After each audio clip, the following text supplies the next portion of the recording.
I actually started about 10 years ago as a business coach working with small business owners. And I noticed a pattern of behavior. I would try to help them with their business. I would give them assignments. They said that they would work on certain assignments in their business. I said that I would follow up with them in 2 weeks, and I'd follow up in 2 weeks. And the same thing would happen every single time. They hadn't finished the assignment. And it comes from having too many job descriptions. A business owner isn't just a business owner. They're a manager. They are a sales rep. They are the custodian. They are the accounts receivable, accounts payable. And it just goes on and on and on. That creates a situation where they're jumping back and forth. Now, what in the world does this have to do with multitasking? Where my book came from, the myth of multitasking. Well, we live in a society right now that tells us that we can do multiple things at the same time. And the problem is that the science just doesn't back that concept up. What we are really doing when we're trying to perform multiple tasks at the same time is we're really switching back and forth between the tasks. So I use the term switch tasking.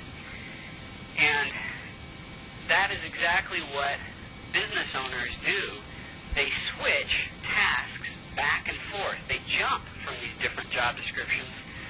So they try to accomplish all of them at the same time, but really what happens is they are accomplishing none of them because they're incurring switching cost.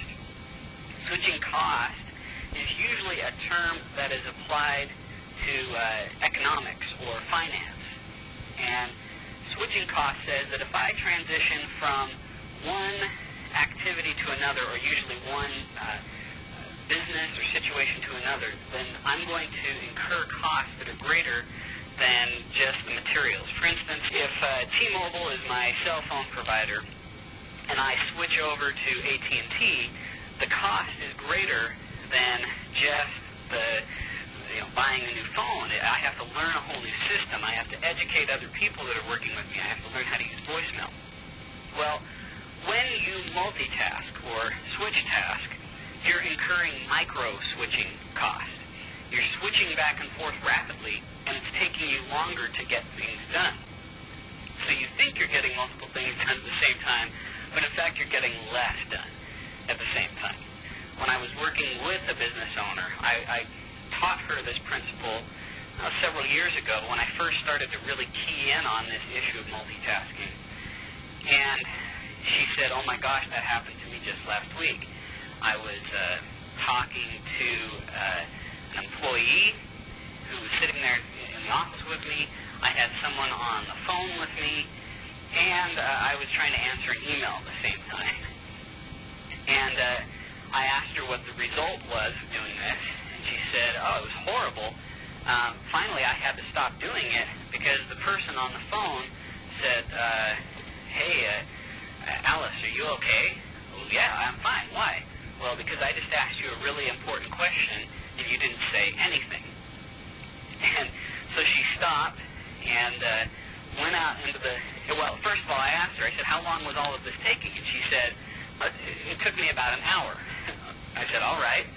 Did you accomplish any of it?" "No, I still hadn't accomplished it in an hour." So I went out in the hall and took the phone call.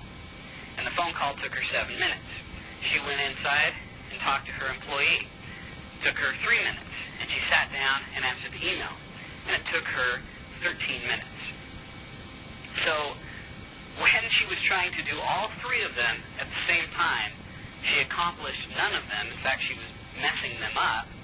And it took her an hour, but when she focused on each of them one at a time, it took her 13 minutes, which is an interesting phrase. I just got a copy of the German translation of the book. The book's going to be translated into 5 additional languages.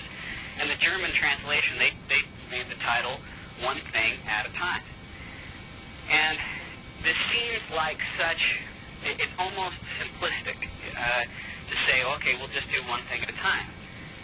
And it may be very simple, but in today's society, it runs counter to everything that we've been taught.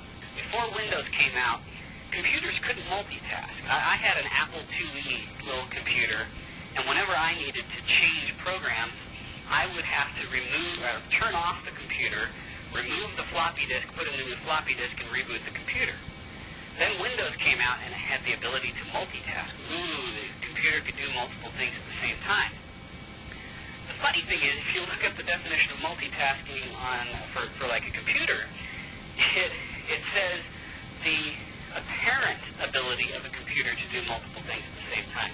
When you have multiple windows open on your computer, it's not doing them all at the same time. It's just running them back and forth through that processor so quickly that it seems like it's doing multiple things at the same time.